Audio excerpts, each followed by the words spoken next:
there's bears, there's apes, chimpanzees, kangaroos, right? Those are all bipedal. What's that? Dinosaurs. Dinosaurs. There you go. Turkeys. Oh yeah, like Sufi over there. He walks around on two legs. I don't think he's got the human birth though right now, although he might want to. So then scientists thought it was the ability to use language, right? So also animals can use language. We know that dolphins have a complex communication system, as well as whales. Does anybody remember Coco the gorilla? Right, Coco the gorilla. She was able to learn and use sign language. And she was able to learn it to such an extent that she was able to tell her caretakers about the traumatic event of being kidnapped from the forest and her parents being killed, right? She was able to tell them that. And she was a gorilla. She was able to use that language. Also, now in more modern times, I've been seeing videos online of people with household pets, cats and dogs, and they have these mats with buttons on them, and you can make the buttons be different words. And they record a different word.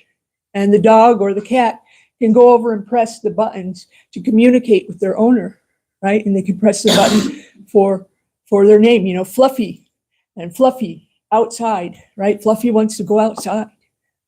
Or Fluffy, tuna, now, right?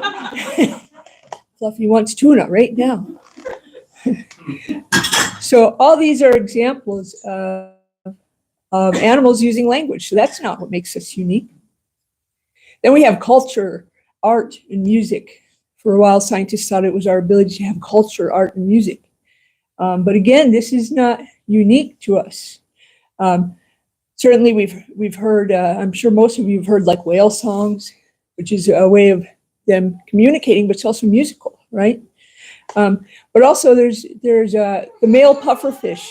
He makes really intricate designs in the sand under the ocean. And he does this to attract a mate. And they're quite beautiful designs. My favorite is bowerbirds. So if you have a chance to look these up, please look them up. They build these amazingly complex, colorful structures. I mean, like you'll be astonished that a bird did this. And they, again, do this to get a mate. And I'm telling you, some of these structures are pretty nice. I might take that bird up on its offer. Then we have, the other thing that's interesting about that is they're doing this in order to attract a mate, which is the same reason that we do things like that. We do art and music. Maybe not all the time, but I mean, how many people know a guy that learned guitar to get the girl, right? Or a wife, she's keeping her house very nicely, right? To keep her husband happy, right? So this is a really interesting thing about culture. Is whales in the 1980s, scientists had noticed that one whale had started wearing a hat made out of a dead salmon. And then this trend is spread to other whales. Other whales saw this, and then they started wearing dead salmon hats, right? And then like all trends, at least in our world, it faded out over time. But again, like in our world, this trend actually resurfaced again in 2023. And so I think we're all familiar with that phenomenon. Those of us that are middle-aged, maybe right now you're starting to see what you wore in high school come back into fashion. At least I know I am seeing that. So trends, they come, they go, even in the whale world, right?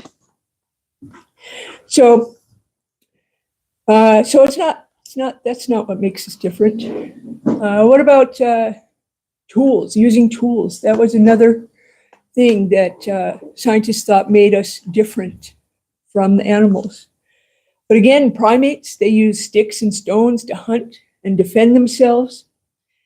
Sea otters, they use rocks to open like oyster shells. Let's see, dolphins, this is really interesting. They use sponges to protect their snouts when they're hunting. Yeah. And octopuses, they use coconut shells as armor to protect themselves. And also crows. Now, this is really interesting. Crows, they'll develop a relationship with a person. If a person starts feeding crows, crows will then bring them presents as a way of expressing gratitude. I mean, I don't know if that's necessarily tools or culture or both, maybe a little bit of both, right? Okay, so none of these things is what separates us from the animal world. So what is it that separates us from the animal world? So what separates us from the animals is our ability to ask questions, right? So when you go to give your dog a treat, does he stop and ask you, is this gluten-free? I don't think so, right? Or when a male cat tries to mate with a female cat, does he stop and say, wait a minute, are you married? No, he doesn't do that, because animals don't ask questions. So, okay, so I wanted to know what were the top questions asked last year, 2024. And I mentioned this in another class, so some of you might know this one, but can anyone guess what the number one question last year in 2024 that was asked to Google? Does anyone have a single guess? No? All right, so that question was, what should I watch? Right? That was the number one question asked to Google last year. I mean, that's pretty, a little bit pathetic, I think. So some of the other top questions were, what time is it? How old is Taylor Swift? What does Pookie mean? How did Matthew Perry die? And how many days till Christmas? Which apparently is a recurring top question for Google every year. How many days till Christmas?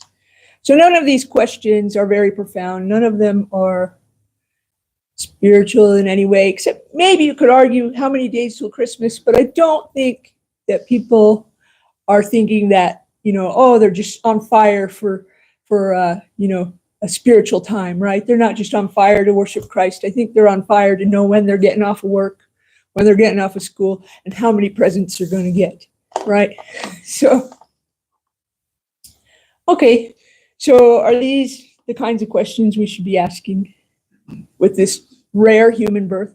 It's very rare to have a human birth. Should we be wasting our time by asking, what should I watch? When's Christmas? What time is it? I mean, what time of it is pretty useful sometimes, but still, this is not what we should be wasting our time doing.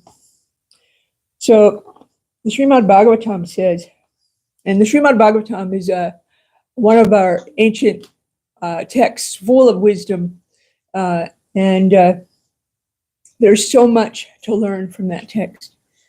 So Srimad Bhagavatam says, after many, many births and deaths, one achieves the rare human form of life, which, although temporary, affords one the opportunity to attain the highest perfection.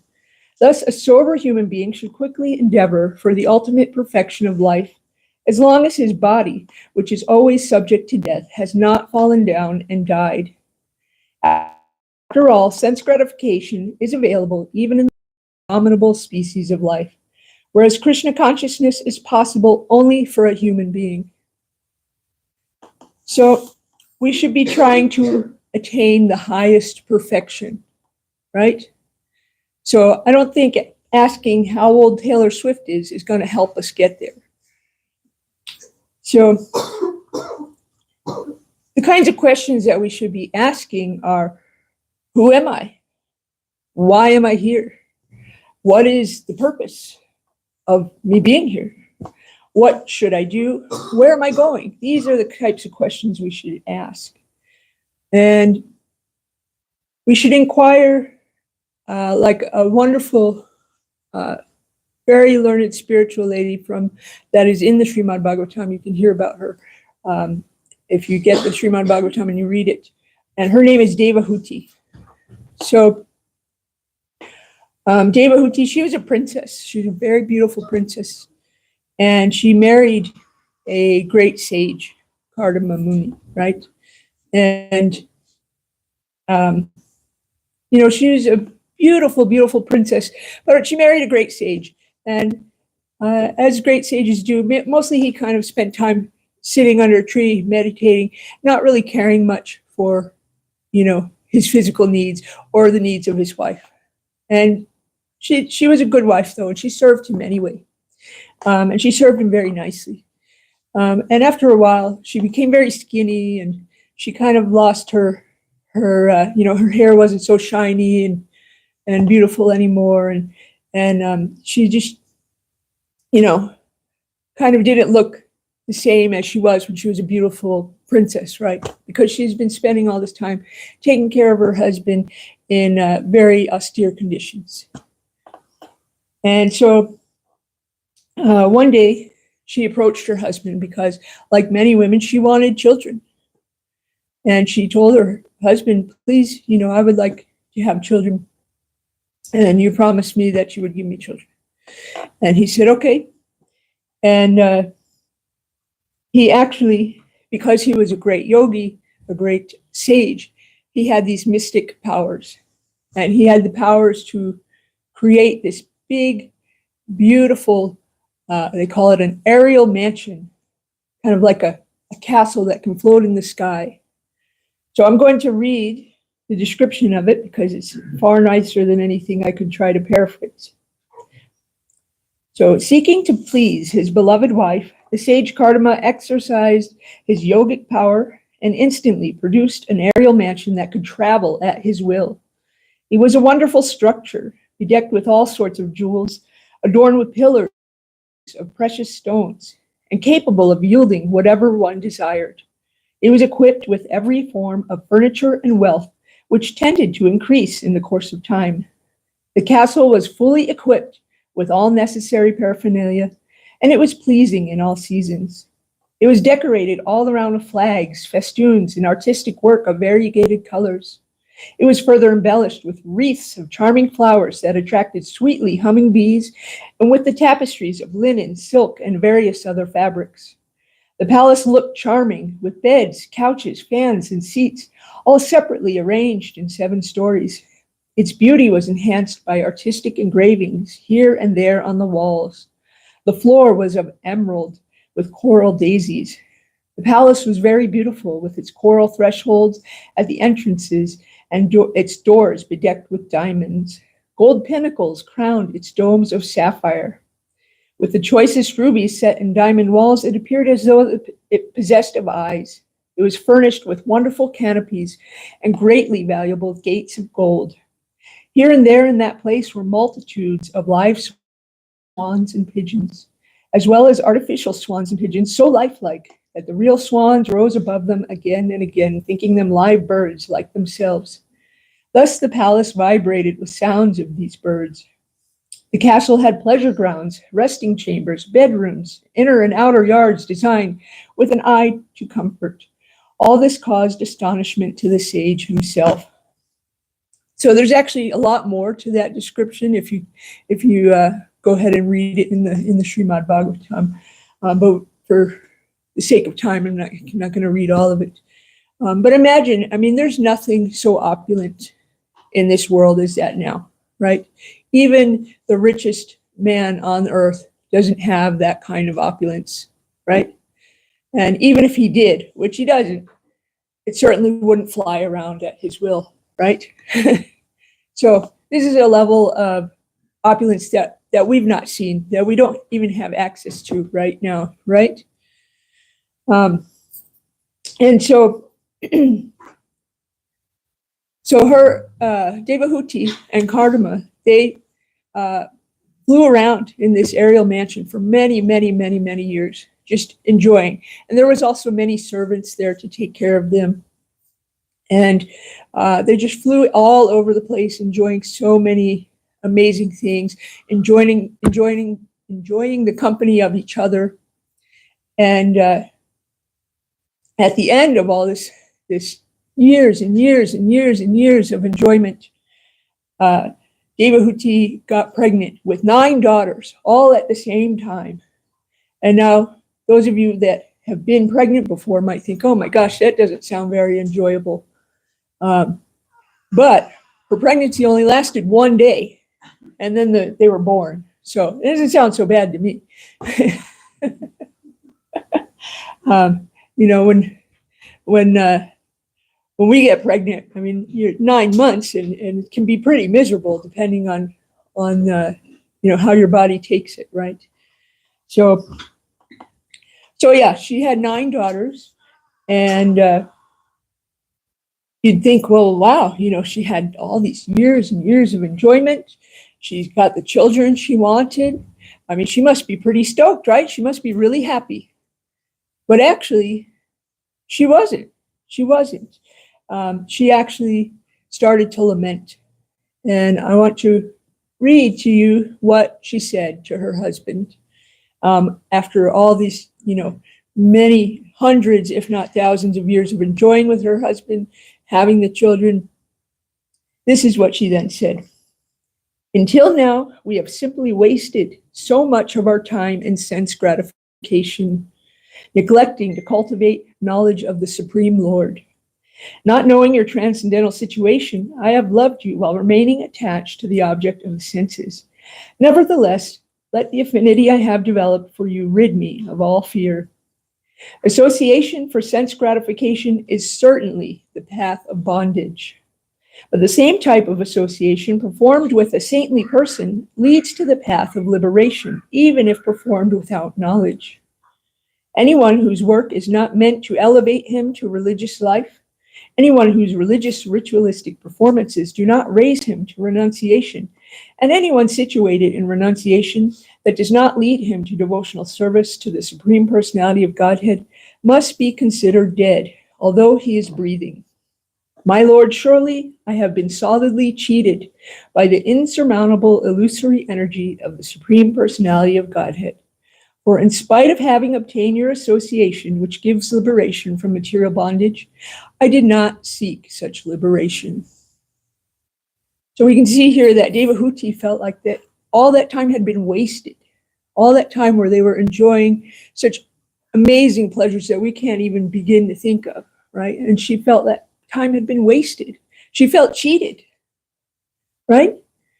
And this kind of shows the futility of sense enjoyment. It's not satisfying, right? It isn't satisfying. I mean, anybody that has children could see this firsthand. You know, you could buy your children so many nice toys and things, and then you go to the store and you walk down the toy aisle, and what are they doing? They're saying, I want this. Oh, I want this. I want that. I want this, right? Because they're not satisfied with all the other toys they have at home. Those ones don't matter anymore, right? And we can see this, you know, with plenty of adults in our society too, right? We have so many adults where they just keep accumulating wealth. I mean, look at these people that are the richest people in the world. They have more wealth than entire countries, right? They have more wealth than the 90% of the people on the planet. But still, they're still accumulating more wealth. They're not saying, oh, no, this is enough for me. No, I don't need any more. No, they're trying to grow that wealth, right? Because they're not satisfied. It's not satisfying. And so after she told her husband of her lamentation, there was one more thing that she wanted, and she wanted to have a son because she had 9 daughters. She wanted a son. And I know many mothers feel that way sometimes, especially if they have all girls. And so she asked her husband to give her a son, which he did. And she ended up giving birth to her son, Kapila. Now, Kapila was actually an incarnation of the Supreme Lord. He was the Supreme Lord, but in the form of her son. And what did she do when she was with him? She asked him questions. Okay, and because she realized that her son was very knowledgeable and was the Supreme Lord, she asked him questions. So I'm just going to paraphrase her questions because we don't really have time to read all of them. But some of the questions that she asked was, what is the relationship between men and women? What is the relationship between matter and spirit? What is the best way to practice devotional service? She wanted him to tell her about the Supreme Lord and what is the Supreme Lord's characteristics. She asked, can the soul be released from material nature and how? She wanted him to explain the path of devotional service. And she wanted him to explain the process of birth and death and also explain time. So nowhere in those questions are, how old is Taylor Swift, right? Nowhere in those questions is, oh, what entertainment should I do? What entertainment should I use to entertain myself, right? So what do we take from this? So what I take from this is that we should ask questions. We should ask important questions, right? And we should ask questions from bona fide sources. So what does that mean, a bona fide source? So a bona fide source would be, we commonly call it guru, sadhu, and shastra. So a guru, that's a spiritual teacher, someone who has learned from a spiritual teacher themselves and who is living by example, spiritual life, right? They're being able to teach by example, right? So a spiritual teacher, you can ask questions from a spiritual teacher. Or a sadhu. A sadhu is someone who is following the instructions of a spiritual teacher, someone who's practicing spiritual life, right? And Shastra. Shastra is the ancient wisdom texts that we have, like the Bhagavad Gita, the Srimad Bhagavatam, and so many others, right? So we want to ask questions and get our answers from bona fide sources. So then we want to apply what we learn, right? We ask the questions, and we want to apply what we learn. And then we want to take it seriously, right? So many people, they might ask questions, but not really apply what they're learning. Or they might apply it, but only apply it sort of halfway, right? They're not taking it as seriously as they should. But that's what we should do, is ask questions from bona fide sources, apply what we learn, and take it seriously. So what is the purpose? What is the purpose of life? Like so many people ask that question, right? What is the purpose of life? So in the Srimad Bhagavatam, it says, the supreme occupation, dharma, for all humanity is that by which men can attain to loving devotional service unto the transcendent Lord. Such devotional service must be unmotivated and uninterrupted to completely satisfy the self. So I love the translation of the word dharma that I love the most is the eternal occupation of the soul, right? That is my favorite translation of dharma, because the soul has an eternal occupation, and that eternal occupation is devotional service. And if that devotional service to the Supreme Lord is unmotivated and uninterested, that's what will completely satisfy, right? That's kind of the opposite of all that amazing enjoyment that Devahuti got to have. That wasn't satisfying to her. But that devotional service, that is what's satisfying to the soul. So how do we do that? We try to get to know Krishna, and we try to serve him to the best of our ability. So we read about Krishna, we chant, we maybe donate our time or our money to trying to help the temple out or serving in some way. We offer our food, we educate our children in Krishna consciousness. And so in conclusion, I just want to say, we've lived billions of lifetimes. Let's just give just this one to Krishna. All right, so we'll end there. If there's any questions, we have maybe time for one short question or comments. Yes, Sureshwar Prabhu. Could you talk a little bit about, because the whole thing is about, now is the time to inquire. Mhm. So there's a famous verse in the Gita about who we should inquire from. Yeah, Try to learn the truth, 434. yeah. Just try to learn the truth by approaching a spiritual master, by humbly approaching a spiritual master, right? And so that's one of those bona fide sources. But then it says inquire from him submissively. Submissively, yes. Submissively, And render service. yes. Yeah, Self-realized souls can impart knowledge. because they have seen the truth, yes. How do we know who's a bona fide spiritual master? So we know someone's a bona fide spiritual master if they're coming in the line of disciplic succession, right? There's so many spiritual masters out there that I've met a few that say they don't need a guru because they are a guru. Well, that's not bona fide, right? Every spiritual master also has a spiritual master, right? Because they're not speculating, they're not making this up, they're taking. And also, you can tell by the way they're living, practicing what they're preaching, is what they're teaching, that same way that they're living. So, yep. Okay, we'll end there. Thank you so much. Gotta go.